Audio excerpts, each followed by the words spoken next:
Hello, everybody. Welcome to the Buckeye Weekly Podcast. I'm Tony Gerdeman here, as always, with Tom. Tom, how's it going? Tony, I remember walking down the ramp from the visiting press conference last week, tweeting out a screenshot of Ohio beating West Virginia because that had just happened, and saying the Buckeyes are going to get a much bigger test next week. And then you check the replies on that, and you find the number of people who couldn't wait to tell me what an idiot I was. Tony, the halftime score was 13-3 today, and then it was 13-9 not long after that. And boy, that felt like a better test for the Buckeyes today. Well, it was a test, but it was a test in a way like you may have got like a 72 on it, but it's because you spelled your name wrong and you were misspelling other words. Like they knew all of the answers. They were just spelling things wrong. Mm-hmm. That was what this test was today. And was the test about the red zone? There was a lot about the red zone, and I think they got the formulas mixed up, and so they'll figure it out. But we do have plenty to talk about. We'll get to the red zone. We'll get to Bo Jackson. Maybe we'll start off with Jeremiah Smith. But talking with some guys on the sideline on the beat, and they're like, what's the mood of the fan base after this one? Because it was kind of just a herky-jerky, uneven thing. Like, I'm sure everybody is very excited about Bo Jackson and Jeremiah Smith, and so you come out of this one pretty happy. And I guess with Jeremiah Smith, at this point, he has to be the Heisman frontrunner. I know the view of this show on Heisman is it is what it is. Yes. And you shouldn't make too much of it but that was when it was a quarterback. Now it's now more people can win it, but I think who else would it be at this point in terms of front runner? I can't think of any. I mean, Dante Moore from Oregon, maybe, since it has to go to a quarterback from a top 5 team. But you really can't think of anyone. And I was talking to some people on the sidelines as well, and it feels like this is a year where you have number 1, you have number 2. And then just leave 3 through 5 on your ballot blank. And then you should put like 9 teams between 6 and 10. And then, after that, like, I don't know, you could put about 17 teams from 10 to 15. And I think that would be totally fine. Or 10 to 25, I mean. But it feels like, for as much as Ohio State fans, I'm sure we're a little bit frustrated in the first half of this game. I don't know that there's anyone who's playing substantially better than them. I mean, Oregon has looked nice and shiny, but Oregon doesn't have a win anywhere close to as good as Ohio State's win over Texas. So are you saying Ohio State, Oregon, Georgia Tech? I think, Ohio State, Oregon, vacant, Georgia Tech. And then Georgia, maybe. Well, maybe. Maybe. Super chat from Mike Farino. How's it going, guys? Game was definitely frustrating, but the thing that frustrated me the most was kicking field goals inside the 3. If you can't get 2 yards versus Ohio, it's really bad. I think they get them 9 out of 10 times. Tony, what did I say to you on the sidelines?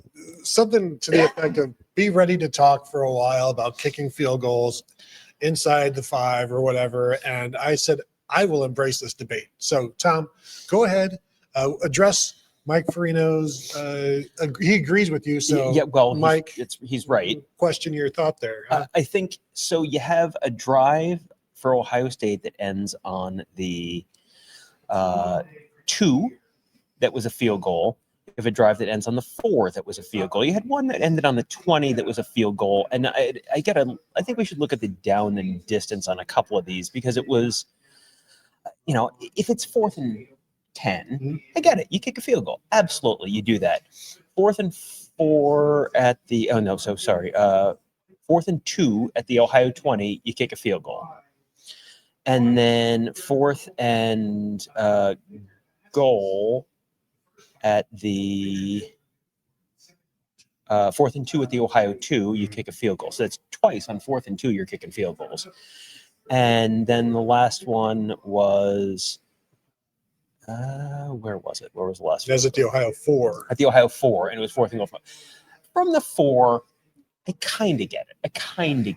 And you can tell me 4th and 2 from the 20, okay, you're not pinning them deep. The one that to me is absolutely inexcusable, absolutely inexplicable is 4th and 2 at the 2 when you've been I think they threw the ball on 2nd and 3rd down at least once before that. I think at least on 3rd down they threw the ball there.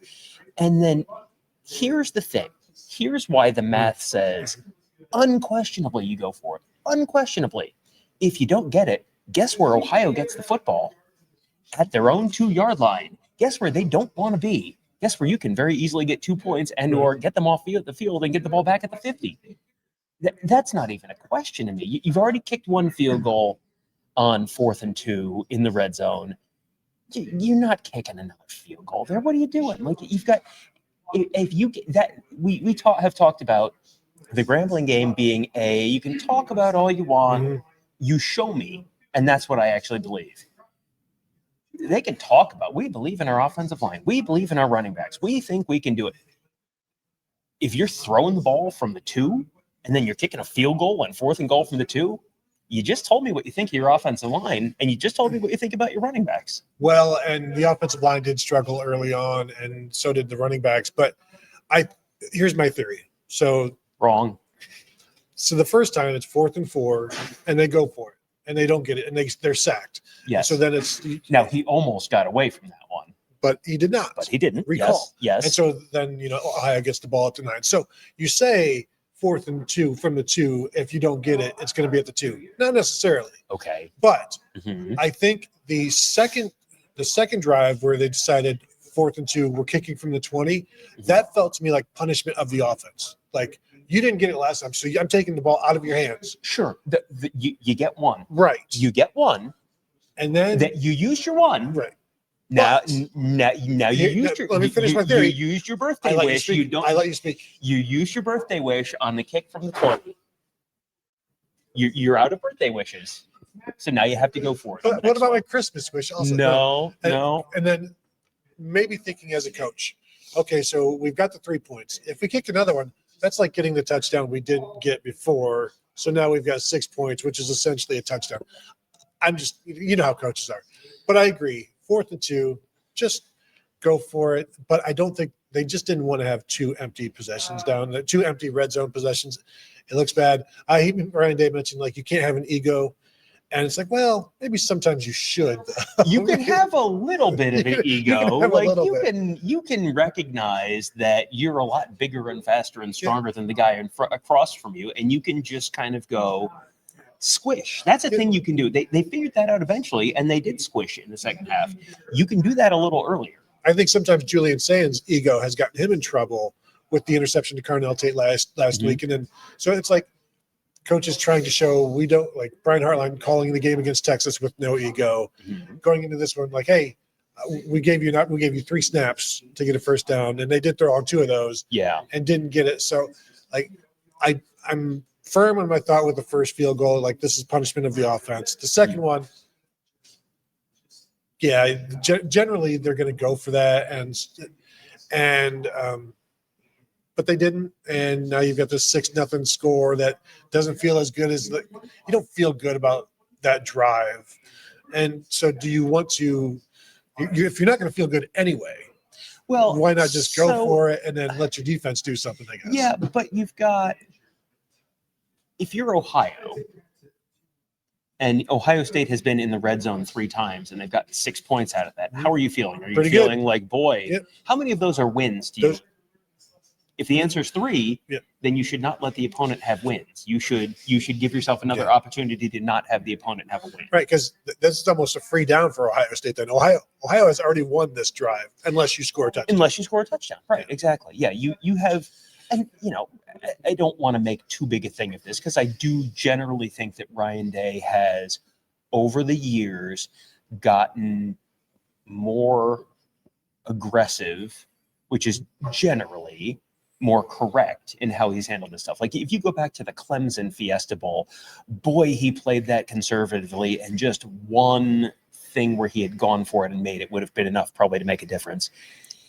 I think he has gotten a lot more aggressive in those situations since then, and to his credit, I've this is one of my little hobby horses where I feel like I ask him about his 4th down decision making at least once a season, and ask him about, like, what kind of analytics are you looking at, and they're bringing in companies to give them data and all that kind of stuff. So he has gotten a lot better. But it really stood out as uncharacteristically conservative for Ryan Day. Well, and this is also a game where there were times where he's like, I don't give a crap about Ohio. I'm throwing Lincoln Keenholz out there. I'm doing this. I'm doing that.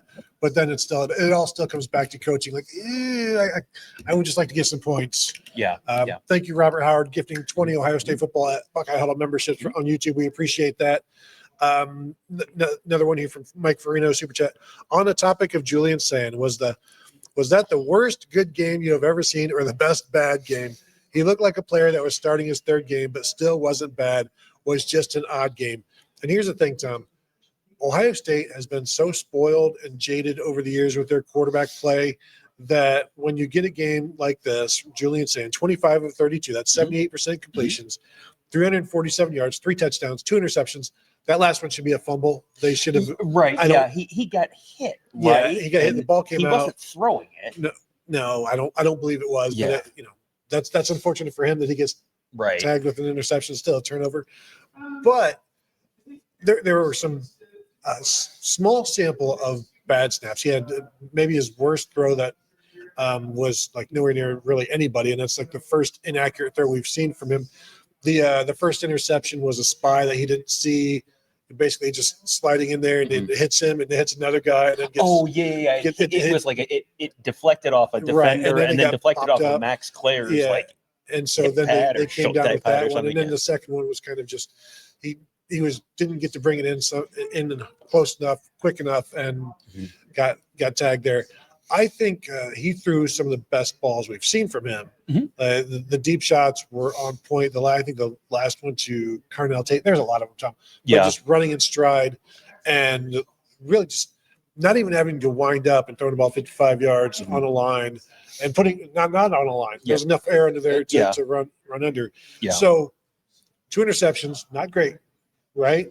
But 78% completions, 347 yards, using a number of weapons and receivers, finding guys in the flats, the outlets, the tight ends, Bo Jackson, the running backs. But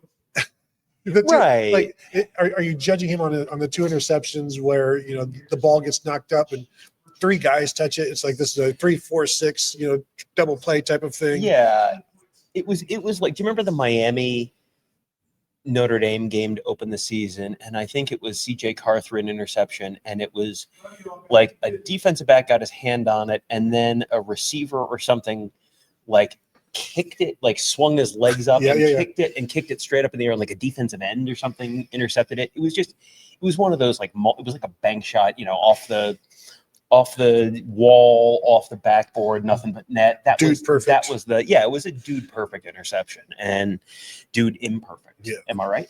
Yeah, it was.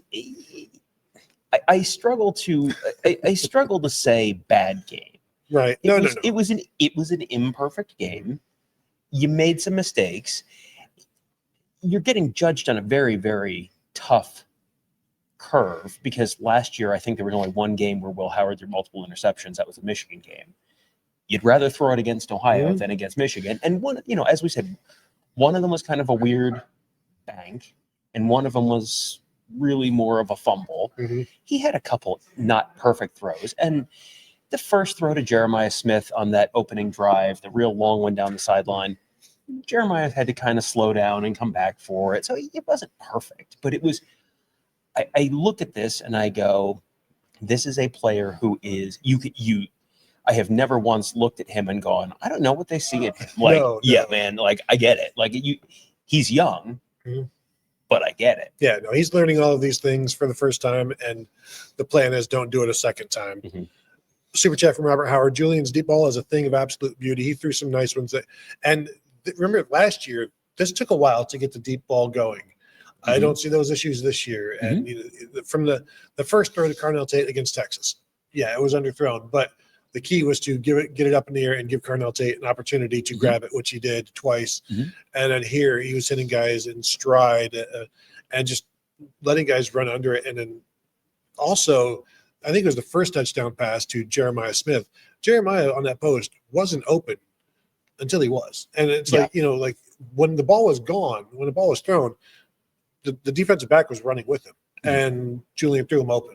It's like, go get it. And he did. Yeah. And I think you have to take all of this with a little bit of a grain of salt, because it was close for a long time, but you had the CJ Donaldson touchdown, which I think they ended up kicking a field goal on that drive, where it was a CJ Donaldson touchdown and his foot was out of bounds by that much. Yeah. And there was another one. Was there another one? Oh, the Kenyatta Jackson, the Kenyatta Jackson touchdown that was not a touchdown because it was like very clearly a fumble, very clearly a fumble. But you score the touchdown on the CJ Donaldson because his foot is that much backwards. And you're looking at a very different, you're only talking about 2 field goals in the red zone, and you're talking about 41-9, and that's right exactly where we all kind of had more or less our score prediction. So I think you look at this, and it was, what did we say all week? This is going to be kind of an annoying game because Ohio is a team that's going to be kind of frustrating. It's going to be kind of frustrating. The game ended up kind of exactly where we thought it would. It took a little longer to get things going. But then, Ohio State sort of did the guy tapping his head gif, where we can't score in the red zone. Aha, we will just throw over the red zone directly into the end zone. Guy tapping his head. I'm just looking. No punts from Ohio State today, by the way. No. And 5 of 6 in the red zone. I think were they 2 of 6 on touchdowns in the red zone? Is that how that works? They were. You would think that would be in the drive statistics, but you would be incorrect because you got a 17-yard rush and a 16-yard touchdown catch. So I assume that it's there. You go. So yeah, I look at this, and from Julian Sayin's perspective, it's not perfect, but it's plenty good enough, and you can see the progression, you can see the growth, you can see everything with him that you can tell what it's going to be. This is you see the 5-star in him. It's a young 5-star. It's a developing 5-star. But you see it. You can tell where it's going. So can we talk about Bo Jackson now? Well, let's knock out these super chats. Okay, sorry. I was in the wrong. Because one of them leads to Bo. Okay. So Wingman Ted wants to know, can we just for a moment discuss Georgia Tech beating Clemson? Clemson 1-2 right now, and we were talking in the press box before the game. My advice to Dabo Swinney would be to win out or to make plans to not be in the college football playoff. Yeah, I don't know what bowl they're looking at right now, but it's not something the Clemson fans are going to be happy about. But they started slowly last year, and we all wrote them off. And then down the stretch they came. They're going to have to win the ACC, and that was. I don't think it was a huge shock. I don't think it was a shock at all that Georgia Tech was able to do that. I think some people were surprised that Clemson's NFL defensive line did not hold up that well. This is the second year in a row that we've been told that an ACC team has one of the best defensive lines in NFL defensive line. I mean, last year it was Pete Thamel in Ireland telling us that Florida State was about to revolutionary. Florida State was about to shock the world, and they did. Brackets derogatory. So Georgia Tech, man, I don't know how long he's going to be at Georgia Tech, their coach. If he stays there, Brent Key. Brent Key. Yeah, I was thinking Brent Key, and I thought, no, that's wrong. He's the guy at Virginia Tech who's about to get fired. No, that's Brent Pry is about to get more like Brent Pryor. Am I right? Yeah, Brent Key at Georgia Tech is like, he has done the stuff that for years and years and years people have said, well, if you could just get Georgia Tech's a sleeping giant. Like, if you remember the Georgia Tech game last year, it is carried forward to this year. Haynes King is a dude. Yeah. And that is a team that no one in the country would look at them and go, oh, good, we have Georgia Tech on the schedule. Like, no, thank you, do not want. Let's see what they can do when Haynes King is gone. But if they're not careful, they're going to get added to the Big Ten. It is not out of the realm of possibility. All right, now super chat from Mike Farino. What will it take to let Bo Jackson get snaps inside the 10? They don't seem to allow him to play there despite him being the best back. One of the drives, the one where he had the 64-yarder, that I think that was you just had a long run. You just ran a long way. You need to come out and get a breather. So that was one of them. I think they're also are trying to make sure that the other running backs are aware that they're not playing anymore. There was a drive towards the end of the game where it was like try not to make it too obvious that these are the guys who like, hey, we got to get these guys some carries. Well, and twice in the post game, Ryan Day was asked about Bo Jackson, and both times he started talking about other people first. And when Uh-huh. the second time it was like, what do you think about Bo Jackson? And, what does he give you? That sort of thing. He's like, tight ends, the tight ends really did a good job playing 12 and 13 personnel, allowing us to do different things. But then eventually, like, he has to talk about him. But also he's mentioning, and James Peoples closed well in the second half, and C.J. Donaldson had a tough run in there when, you've got to be your own blocker at times, and he did that. And it reminds me of past times when he's not wanted to be too over the top, too effusive with a true freshman out of respect to the guys that are already there. Well, and also out of respect to, this is he didn't play in the game one. This is the second game he's played in. Now, both games he's played in, he's had fewer than 10 carries and more than 100 yards. That's good. So I don't think that's going to be something that continues forever. And I also don't think he's going, I think people are looking at him and going, well, if you give him 27 carries, then he'll have 327 yards. Why don't you just do that? And it's like, no, that's not really how this is going to work. But they want to, you saw last year what a running back rotation does for the running backs, for the team, for everyone. And you know how long the season is now. We all watched how long that season was last year. They're going to keep rotating the running backs. And yes, you get the where's Poochie thing as soon as it's anyone else in there. But also, when you're in the goal line, you kind of want to see C.J. Donaldson, because C.J. Donaldson tends to push the pile, fall forward. That's, Bo Jackson is more likely to rip off a 60-yarder. C.J. Donaldson is more likely to move the pile. Rip off your arm. But yeah, move the pile, fall forward, get that. I think Bo Jackson or C.J. Donaldson, each of C.J. Donaldson's touchdowns this year has been C.J. Donaldson just in the middle of a massive humanity and getting the ball 6 inches over the goal line. Yeah, so Bo Jackson, 9 for 108 last week, 9 for 109 this week. If these trends continue. 9 for 110 at Washington. And in terms of James Peoples, so last week he averaged 7.4 yards per carry. This week, 6.7. It's the slow start, in the games for him, and then the fast starts for Bo Jackson, where it's like you've got people that are I was talking with somebody in the press box.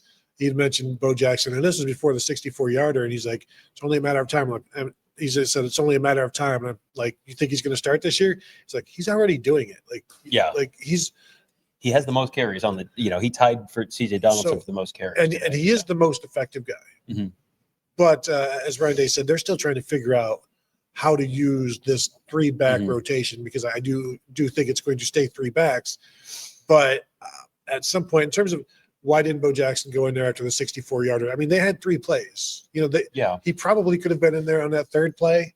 It reminded me of like, is he that out of breath? Is he Tyreek Williams as a sophomore type of thing? Like, I don't know. I understand the first down. Yeah, I don't know if they view him. I mean, but he also fumbled last week. He did, and they've seen a lot more of him in all of these situations than we have, and so maybe he is.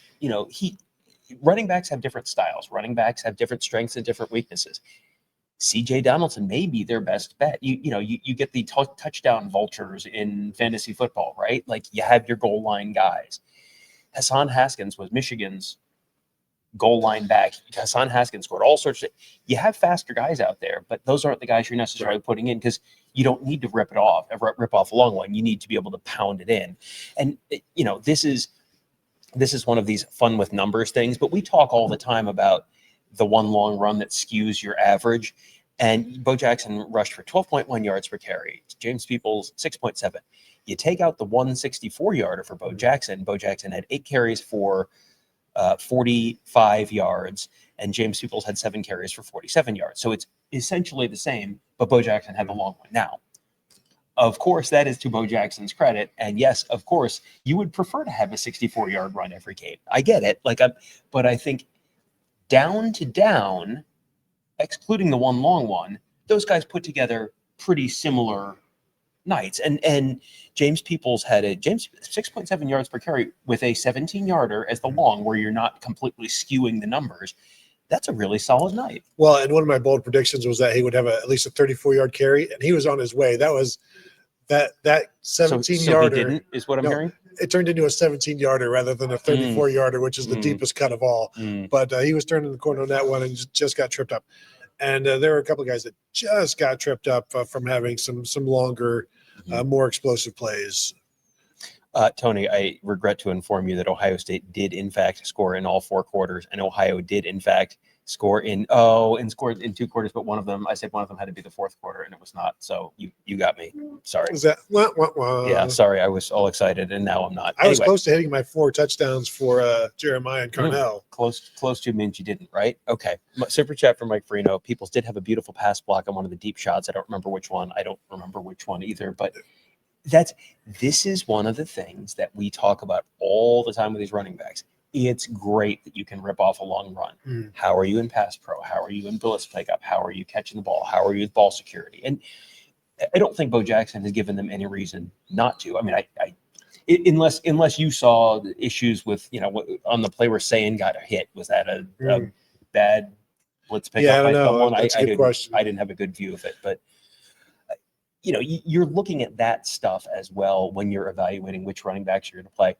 And I don't care how good he is. He's not getting the ball 25 times a game. Right. He may get, they may reallocate the carries a little bit, but 9 carries, 7 carries, that's a pretty good balanced use of, if you could do that every week, they would love that. Yeah, and they may not get into the kind of rhythm that people would like to see during the season, but just remember how fresh Travion Henderson and Quinshon Judkins were in December and January last year. And I don't think anybody remembers, did they ever get to a rhythm during the regular season? Were there struggles here or there? It's all I remember is how fresh and how much faster they were than everybody else in the playoffs. Well, and this is not a game where you're super, super worried about, I got to get into a rhythm. This is a game where you knew you had more talent. You knew it was going to be closer than last week, but you knew you were going to win. And so you don't have to stress about getting, we have to get these guys in this, these guys have to have carries in this order. I mean, you kind of figure it out. It'll be interesting to see in a couple of weeks at Washington on the road. Does the true freshman get early? That's a huge thing. Assume he probably does if he has a couple good weeks of practice. And if Bo Jackson if he is the most effective guy this season so far in the 2 games against the worst competition. Yes. That is key. You have to keep that in mind. How willing are they to go with a slow start against Washington if he proves in the next 2 weeks that he gives them an opportunity for a fast start? Or they'll probably come out throwing the ball anyway, so it won't matter. But super chat from Ryan Dawes, keeping the Hendricks touchdown catch in mind, the OSU defense was impressive tonight. Washington will be a really fun game. Thank you for that super chat. Lorenzo Styles Jr. was right there for that coverage. He just didn't necessarily turn his back and find it, and then, of course, broke free of that tackle. And this is stuff we saw Chase Hendricks do in the first 2 games as well. Did he go for 100 yards in this one? 3 for 76. So this is his first game being held under 100 yards this season. He's a tough dude.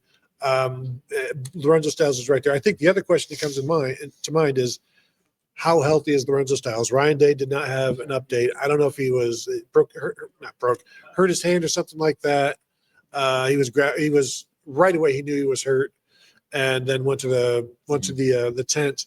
No update there. When he was out, they brought in Devin Sanchez to play corner. Yeah, he played moved Jermaine Matthews to nickel, and that's what they will do moving forward as long as Lorenzo Styles is out. And then when they went dime, they would bring in, I think Malik Hartford came in. I didn't see Bryce West while the starters were still out there.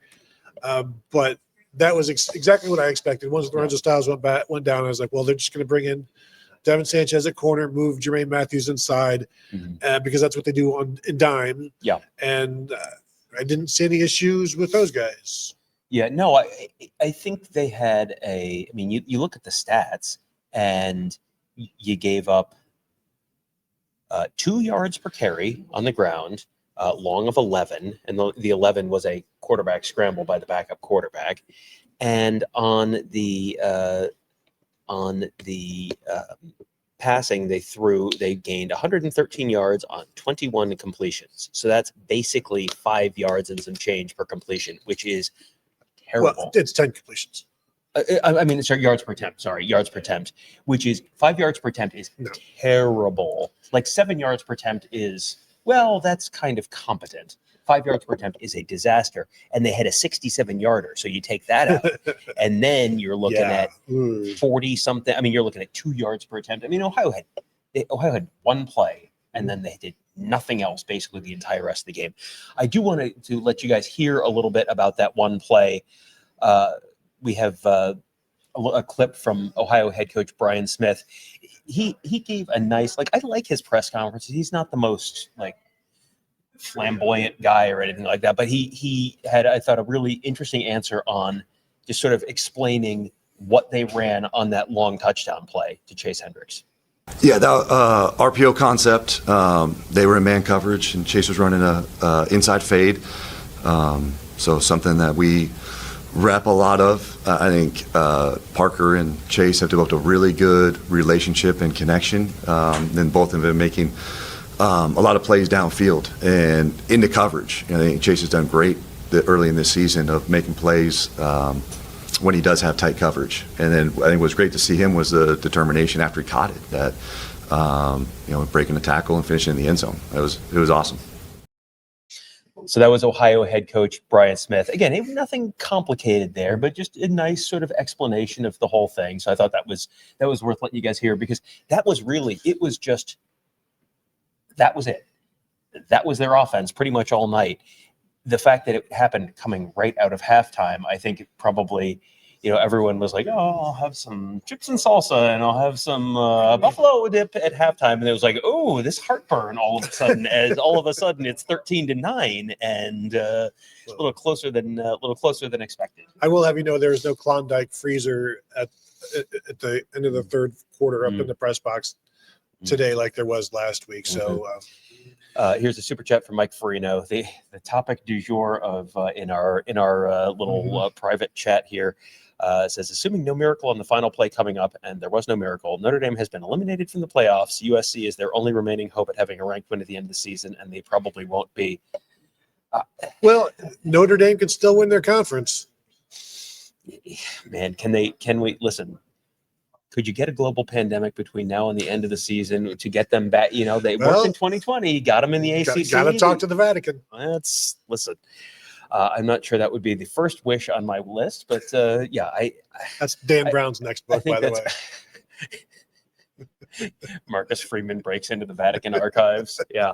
Now, I have a hard time saying definitively out right now. They're not going to lose again. They're probably not going to lose again. And the other thing is, you can say, oh, yeah, they're out. Like, same thing with Clemson. Yeah. That involves other teams winning out. How many other teams do you feel super confident are, how many teams are going to finish 10-2 or better this year? Because it feels like the answer is less than 16. So someone's probably getting in with more than 3 losses, just because it doesn't feel like you have that many really dominant teams, because you also don't have that many terrible teams in a lot of these conferences. So I think, you look at the Big 12, it's kind of fair. I mean, Kansas State is terrible, like surprisingly terrible, but you've got 8 to 10 pretty good teams in the Big 12. You got 8 to 10 pretty good teams in the Big 10. You got whatever number of, some would say 16, Tony,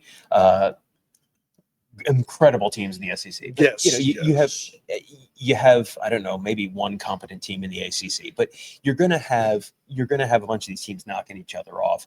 So I don't know that I would say, until someone gets a third loss early in the season, I don't think I would go definitely out, but I would not choose to be in Notre Dame's position right now if I had the option. Notre Dame may have one game left against a ranked opponent. That's USC at home. Yeah. One of the issues that Notre Dame is going to have is they will be competing against other 2-loss teams. Some of those 2-loss teams are going to have 11 wins compared to their 10. Yeah. And whether that's a loss in the conference championship game, that's going to count more than anything Notre Dame has done. I'm not counting them out just yet. I do think USC could beat them in October. Tony, when you look at Notre Dame's struggles, Now, I know they put up 40 points, so this is really me really trying to shoehorn an old joke into Okay. it. Would you say that Notre Dame needs a new car with Les Miles at quarterback? That's a real...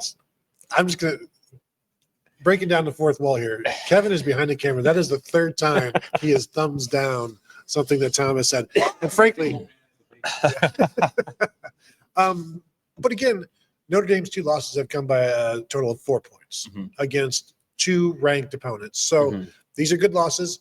If this was a Notre Dame should join the SEC, they'd be ranked certainly after these 2 losses.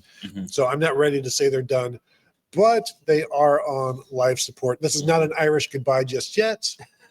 We'll wait for one more loss. And you got to remember, they were off last week. They have not won a football game yet this season. So, but they do play Purdue next week. Well, let's see what happens. Yeah. Well, although USC, I think, got the West Lafayette experience because it looked like, I think it was 33-17 or something, and Purdue is terrible. But that is a real welcome to the Big Ten. Like, oh, come to West Lafayette. Everything's going to be great. And it's just like, oh, what? Why are my shoes stuck to the floor? Well, exactly. Like, you can only expect so much from a team after you've stayed the night at the Red Roof Inn and you've got noisy neighbors, and there's nothing pleasant about it. Apparently Notre Dame went for 2 and didn't get it. Were they playing for the win at the end of the game? Interesting. Did they score at the end of the game? No. Okay. Someone says they went for 2 and didn't get it, but okay, earlier. Okay. So we've talked a little bit about Bo Jackson. We've talked a little about Julian Sayin. Jeremiah Smith, we've talked about. Yes. Yep. Okay. Open the show with him. Carnell Tate, 5 catches, 101 yards, another long touchdown, 49-yard touchdown, 5 catches on 6 targets.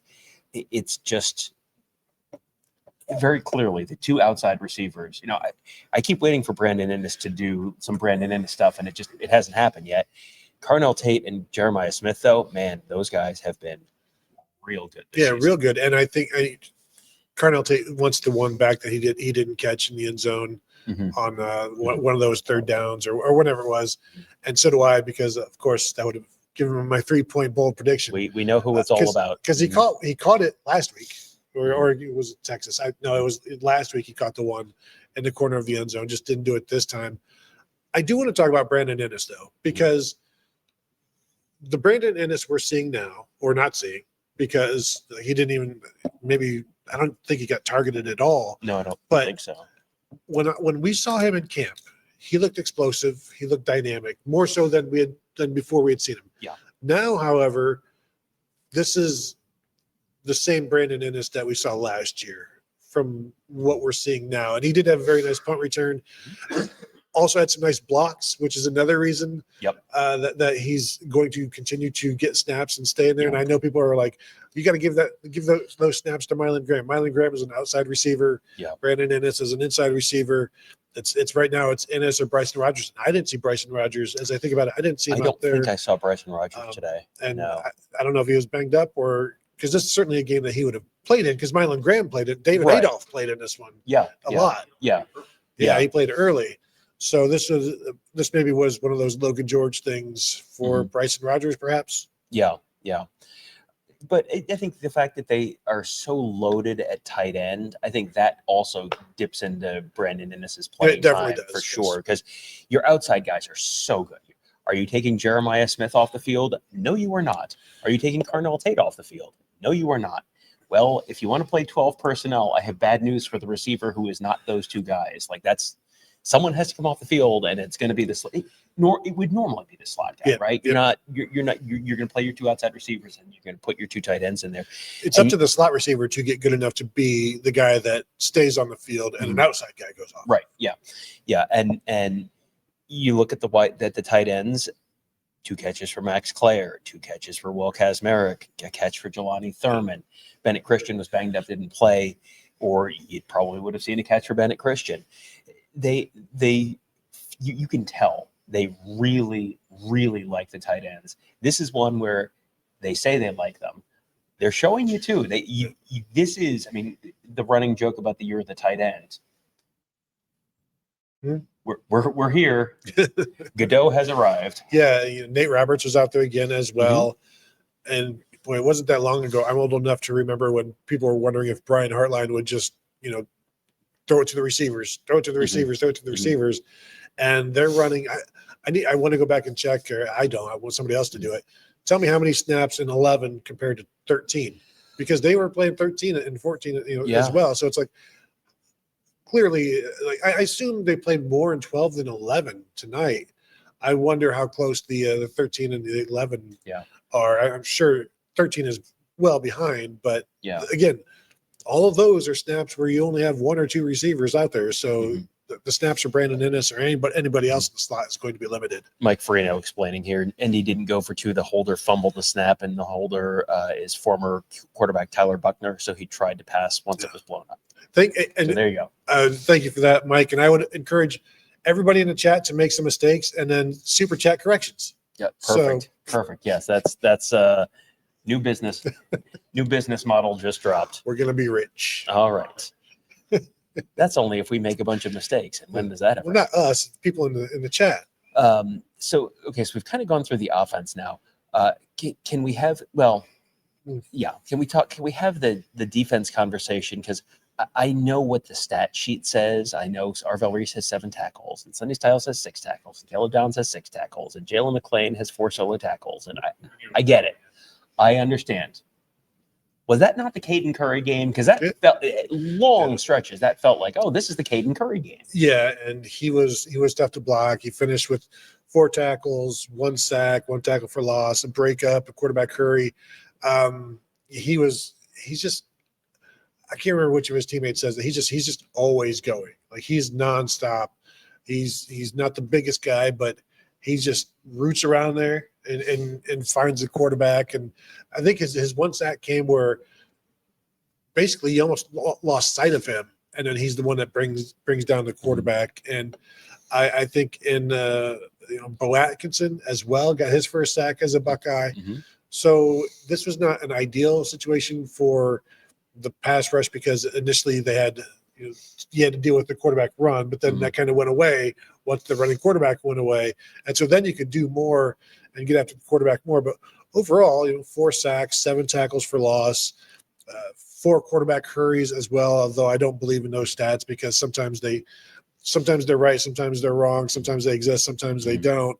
But there was not a lot of time for the quarterback. And certainly you had the one completion where the coverage was there and everything was dialed up correctly. He just didn't make it happen. But yeah, good to see Caden Curry doing that. He was a lot of the times that he was effective, he was inside. Like, he was lined up over the center. My favorite Caden Curry, I don't think I've actually pulled this photo yet, but my favorite Caden Curry photo of the night is not an action shot. It's after the center or the guard or someone like false started or hitched or something like that, and they blew it dead, and Caden Curry is just standing right over the guy, pointing directly down at him, like, this is the guy who did it right here. And then immediately after that, you're obviously in the poor kid's head. And then immediately after that, he just blew whatever it was. He blew it up. He came right through the middle, and he was an absolute menace in that middle of that defense, that line. I mean, you get a quarterback with someone coming right up the middle at them, and not like, this is a blitzer and he's coming clean. There's supposed to be a guy there. He has just been kind of like shunted off to the side, and now there's a big angry guy in red coming very fast at me. That is not a good time as a quarterback. And I've talked about this before. The first time I ever saw Caden Curry in person was after the Big Ten rally to bring college football back after COVID. Oh, yeah. And we went to his high school game, and he played tackle, and he was unstoppable. And he's comfortable inside. He's quick inside. Again, not the biggest guy. He's probably 260-ish, 6'2"-ish, but was unblockable and quick and getting into the backfield, a straight line to the quarterback, which is a tough thing to deal with. One of the more entertaining issues with the defensive ends came on a scramble from Parker Navarro in, I think, the third or fourth quarter. He got away, just barely threw the ball away, and Kenyatta Jackson had missed him, and a couple other guys had missed him, and Kenyatta Jackson was like down on the ground, and you can see he wasn't happy. And then the other two other defensive ends, because it must have been a third down rushman package, they're all like, can't believe this guy got away from us. And meanwhile, it's like 30-9 or something like that. Yeah, and they're just could have gotten that sack, could have padded that stat, but that darn quarterback got away. I am just scrolling through the chat right now and really loving it. I saw someone who said how much they're enjoying the fact that these night games end before midnight. Now, the fact that this started right about at 7, that helps, and the fact that you've got the clock moving, and the fact that it wasn't a super competitive game. Well, all of that kind of helps. The clock rules help a little bit. The first half was moving until Ohio State scores the touchdown. I go down to Kevin goes down to the camera deck to shoot halftime. I go down to C deck or whatever with like 2.5 minutes to go. Those 2.5 minutes in the second quarter took like 30 minutes. Well, so I do want to give Ryan Day a lot of credit. Ryan Day managed his timeouts exactly correctly there. Exactly correctly, because OU got the ball back. Let me find an exact thing for you. They got the ball back at 2:29, and this was right after Ohio State had scored a touchdown to go up 13-0. And they Notre Dame gets, or no, not Notre Dame, another team with 2 losses. The Ohio Bobcats get the ball back with 2 minutes and 29 seconds left. And I said to the person next to me, Ryan Day needs to use his timeouts right here, so you get the ball back and you have a chance to score again. And then after a real long, sluggish, crappy first half, you have a chance to go in up instead of 13-0, 16-0, 20-0. And he used his timeouts exactly correctly there. Use the timeout on first down. Use the timeout on second down. On third down, the play ended with 2:03 left, 2:04 left, something like that. He let the clock run down to the 2-minute warning. You save the timeout for when you're on offense, just in case you have a sack or something like that, because you're saving 4 seconds. Who cares? You use them on defense so you can't, the opponent can't run the clock down. He handled that one exactly correctly. And that's why I'm a little more likely to not go, he's forgotten how to do this with the field goals in the red zone. That was why that took 17 years. He channeled his inner Tom Izzo and used all our timeouts, and lots of commercials. Got to sell some pickup trucks in the middle there, but that's why that stretched out so long, because Ryan Day handled that well. It took a long time. All right, so I have a couple others. Let's see.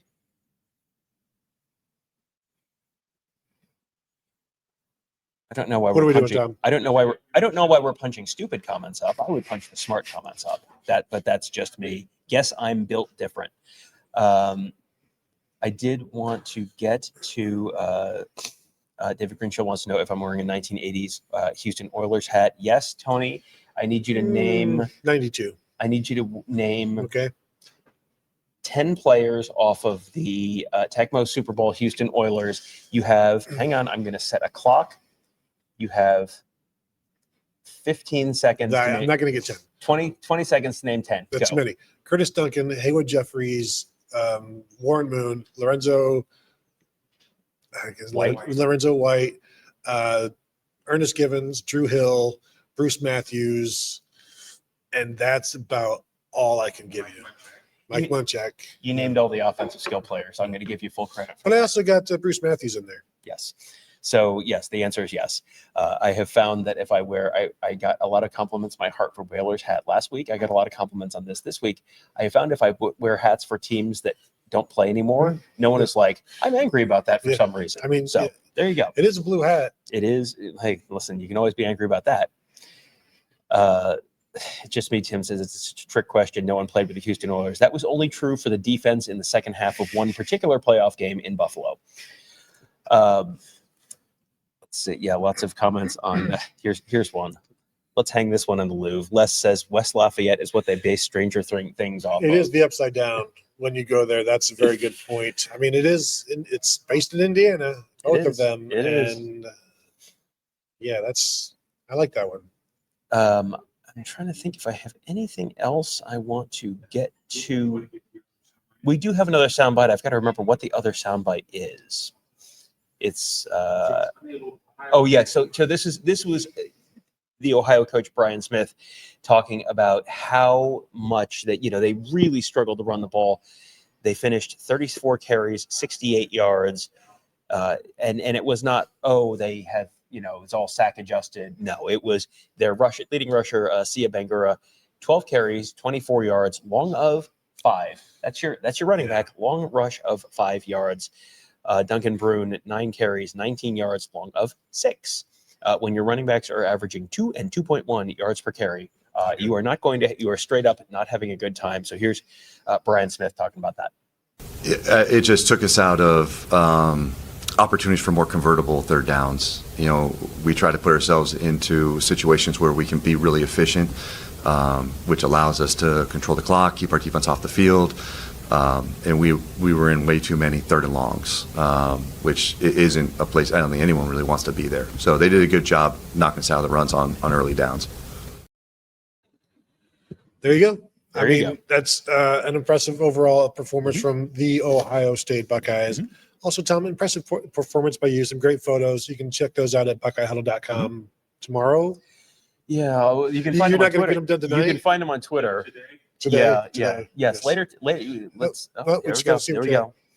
Mike Farino super chat. One final thing: that McLean tackle is a thing of beauty. Laid the boom into perfect textbook head. This was one of the great annoyances of the day. There was a ref standing directly between me and I have it. It's all the way at the other end of the field. I have it in perfect focus. And there's ref butt Tony. You hate to see it. You hate to see it. That was one of those tackles that happened. I'm like, was that Caleb down? No, that was Jalen McLean. Remember, Tom, I told you a few weeks ago, who does Jalen McLean remind me of? I said Caleb Downs. He's a little Caleb Downs. He is. He's been very good. The safety play. I mean, to say the safety play on a team that features Caleb Downs, to say the safety play has been good is kind of stupid. But also, the safety play that is not just limited to Caleb Downs has also been very good. The Ohio State secondary this year. I know Davis and Igbedosen got a defensive holding penalty, and that is. Someone asked about Davis and Igbedosen at the Wednesday lightning round with Ryan Day. And when I put together the show, I made a point to say, I wasn't the one that asked it, so don't blame me. And then he got the holding penalty. He was like, all right. But the secondary has been really good this year. I mean, really good this year. I think that's the strength of a defense that is pretty darn good at the other two levels too. Yeah, no, they all work well together, very, very well. And now they'll have a week off, and they're all going to have to work very well together against a Washington offense that can run and throw, and the quarterback can do the same. So a stiff test coming. So that will do it for us. We will wrap up. Thank you all for the super chats and the regular chats and all of that stuff. If you would hit the thumbs up before you go, we'd appreciate that. If you've not yet subscribed to the channel, please do so. And, of course, you can continue to find us at BuckeyeHuddle.com. Subscribe to that place as well. See us there on the Buckeye Huddle message board presented by Jeff Ruby's Columbus. We would love to see you there. So thank you all for tuning in, and we will talk to you guys later.